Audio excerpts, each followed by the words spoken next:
একটা গল্প মনে পড়ে গেল। এক সময় একজন ফেরেশতা এসে এক লোককে বলল, আমি তোমার উপর খুশি, তুমি যা চাইবে আমি তোমাকে তাই দেব, তবে একটা শর্ত, যা তুমি চাইবে আমি তোমাকে সব দেব, তবে তোমার প্রতিবেশীকে দেব তার দ্বিগুণ।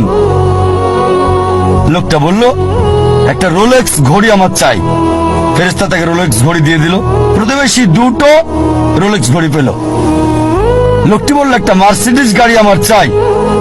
ফেরেশতা তাকে মার্সিডিজ গাড়ি দিল। প্রতিবেশীকে দুটো মার্সিডিজ দিল।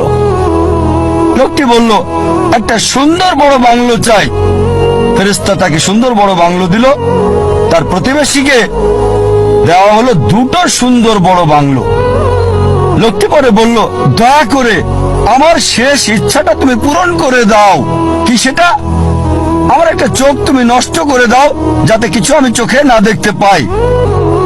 চিন্তা করেন, সে তার নিজের চেয়ে প্রতিবেশীকে নিয়ে বেশি ব্যস্ত। তার জীবন সহজ কিন্তু জটিল সেটা ভাবছে না সে। প্রাচুর্য কি দারিদ্রতা যাই থাকুক, সে বেশি চিন্তিত তার প্রতিবেশীর চেয়ে ভালো জীবন যাপন করা নিয়ে। এ কারণেই সে ফেরেশতাকে বলল, আমার একটা চোখ নষ্ট করে দাও, যাতে প্রতিবেশীর দুটো চোখই নষ্ট হয়ে যায়। এভাবে আমরা প্রতিবেশী কেন্দ্রিক। নিজে সুখী কিনা ভাবছে না, দেখতে পারবে কিনা সেটা ব্যাপার না।